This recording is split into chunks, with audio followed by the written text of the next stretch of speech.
I am E. Nigel Harris, the E for Eon. I'm Vice Chancellor of the University of the West Indies. And I should point out that I'm also President of the Association of Commonwealth Universities. And today you're visiting the ACP Secretariat. Can you just give us a brief summary of what the meeting was about? Yes, this was really an opportunity to review the relationships of the University of the West Indies with the ACP. It has been primarily with other universities within the ACP, but we wanted to go a step further in that we wanted to see how could we expand our reach and footprint within the ACP, but to do so in areas that are important to our region, and we believe to the ACP. And so what we were presenting today were areas of importance to development of our region, and indeed how the university and our universities, period, could contribute to those areas, and looking to see how would the EU, within the context of its ACP programs, assist us in building out those programs. Because we argue the us is not the universities, the us are the countries in which we are placed. And examples of some of the areas would be in agriculture and food security, in energy, in information and communication technology, tourism, governance and regulatory matters, human security, tourism. These are all areas, cultural industries. These are all areas we believe are important, not only within the Caribbean region, but elsewhere. And we believe that the university has some capacity to deliver to the growth of these countries, of our countries in the area.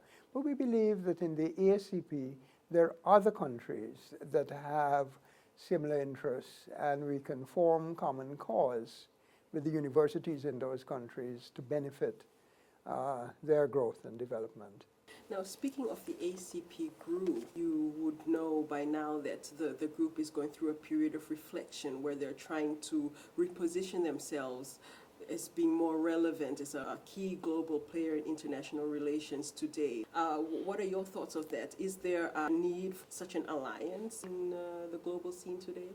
Well, I think that there is, because unfortunately, within the context of sort of the global space, the global economy, we're not making the sort of progress that perhaps we should be making.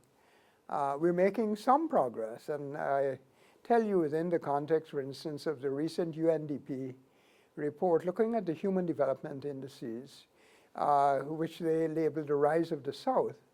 The point is that many ACP countries, in fact, are making gains in terms of, the sort of measures of human development, which is education, health, and so on. But it's not enough. And so the question is, what do we need to do to become, more competitive, if that is the word? I'm obviously going to say that there needs to be a rethink in the context of education and higher education, although I think we've made gains within the context of the Millennium Development Goals that addressed primary education and secondary education to a degree, vitally important. But I think going forward, we need to strengthen tertiary education, and we need, in fact, to not think only of education, but research, linking research and knowledge sharing to development. We too have embarked, thanks to a loan from the World Bank, and this is not to the university, but in fact to the whole Caribbean, on what's called a competitiveness program. And within, it's what needs to be done to make your country or region more competitive. And in that context, you've got to form, alliances between the private sector, such as it exists, government creating environments that will better enable private sector to develop. The private sector itself, they themselves are not always as developed as they could be. There's talk of cluster analysis. How do you group private sector organizations together so they cluster and can support each other's growth, if you will? One may be making paper clips, the other may be making paper, the other may be making envelopes, something like this. And then how do you integrate the university?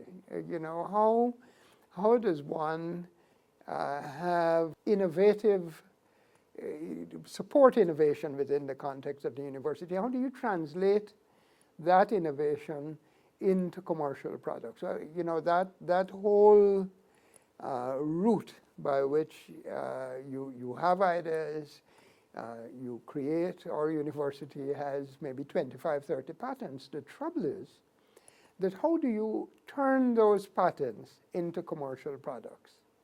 So I think these are it isn't that the countries in the ACP don't have the ability, but it is sometimes our systems themselves are not in place. The way we work together is not in place. The means by which we attract venture capitalists, whether or not they come, how do we market ourselves to investors? These are all the sorts of areas I believe that we need to improve so that, and think about how we might do it so that we can better have a presence within the global community. Now, you talk about helping each other try to build our own development, and the University of West Indies is an example of a regional approach. What kind of experiences or lessons do you think your programs can offer as models for the private sector or as models for cooperation amongst ACP countries that you can share with us? Well, the first secret word you used there was regional. That we, in our place, we recognize that in no one of the countries within the Caribbean, there is sufficient capacity to really make the sort of impact that one needs to make. And I think there's a common understanding that if you bring the collective of experience and talent, because see, we're not a developed countries, so we have very small isolated pockets of talent and experience. So if we can work together, we can create the sort of critical mass to carry us forward. And I think mercifully, within the Caribbean governments subscribe to the concept of regionality, particularly with respect to the university, perhaps in sports in some way. And so even if there are forces that might pull us apart at times because we're placed in different countries, the sort of belief of the region that the way in which we are going to succeed and sustain ourselves is to work as a group, that manages to keep us together. We also, of course, are very attentive to forming collaborative frameworks that enable us to reach out to the world as a regional group.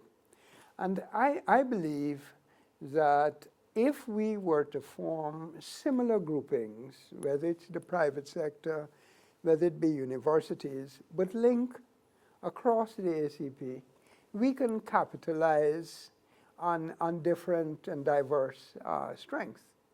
An example is within we've created this University Consortium for Small Island States, which is small island developing states. We have common problems. But the question is, how do we address them in ways that would build on the capacity in other places? So we've linked to the universities in the South Pacific, in Mauritius, in Gran Canary Islands, in Malta, you know, all relatively small places. But it's amazing. We can link electronically, and we have different strengths. But when we bring it together in a whole, and we put a program together, there's a richness that you can get that you won't do so alone.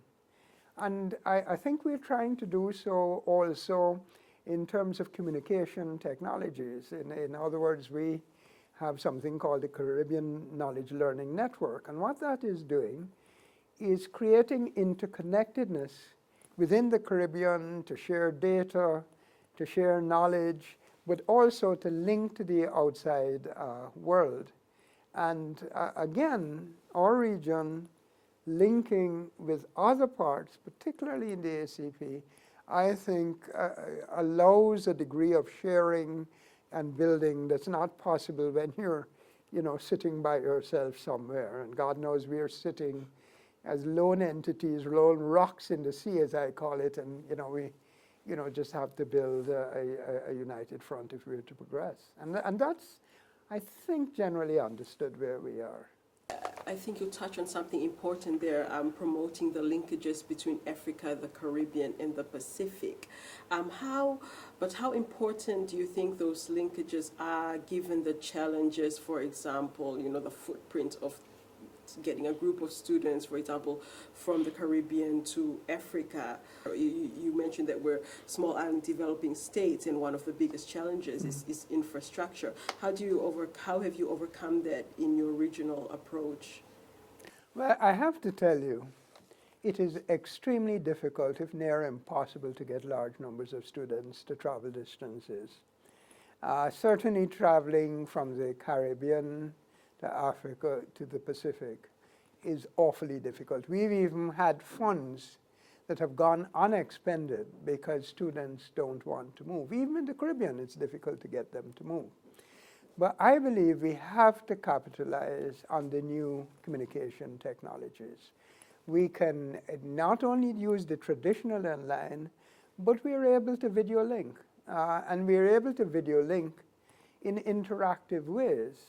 So you don't have to move people anymore. The ideas can flow in milliseconds. And in truth, we have developed, within the context of the EduLink program and other EU programs, we've developed multiple partnerships across the world. We've prepared proposals together, and we've entered into programs together. We haven't done a lot of traveling. A lot of that work, is done over the internet. So there are wonderful possibilities available for us to share knowledge, share ideas, without necessarily having to travel.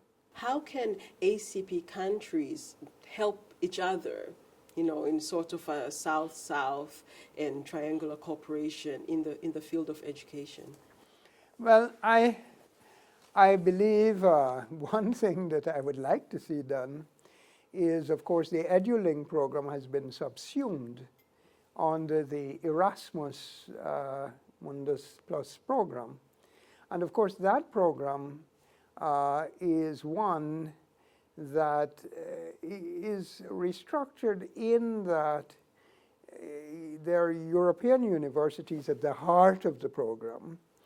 And then the idea is that, of course, under various schemes, that they will reach outwards in ways that will benefit Europe and potentially would benefit maybe some of the other countries. I think my concern is where before we were able to form consortia, both of European countries with ACP countries.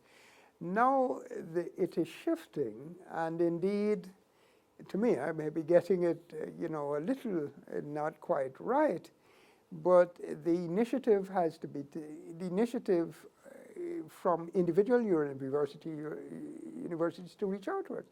But my argument is, unless they're incentivized in some way, why reach to an ACP country? There may be a few instances where, why not reach to North America and the BRIC countries and so on? And so one of the points that I believe that it is going to be important for the ACP is to ensure that, when this Erasmus Mundus Plus program comes into being, that there'll be a fair opportunity for ACP universities to continue garnering and strengthening themselves administratively, in terms of sort of the research they conduct and so on, in terms of their ability to link with European universities in a robust way. I think we have to be sure that that happens. Now, I'm concentrating on education. Obviously, it is my area of interest, but it isn't only that. Where I am going, I see education as the driver of development. I mean, primary, secondary, tertiary. I think wherever the studies have been done, if you don't have a robust tertiary education system, an educated population at that level, you're not going to be competitive globally. I mean, that, study after study has shown that. Of course, we want a whole streamline. But the question is, how can we, with Europe, form the sort of meaningful and productive relationships to continue along some little path that, that EduLink has done. EduLink has been very beneficial. I mean, we have benefited from it. But there's a lot to be done, and, a good ways to go. We're by no means where we should be. And this is true, for all, I think, of the ACP countries or the ACP universities.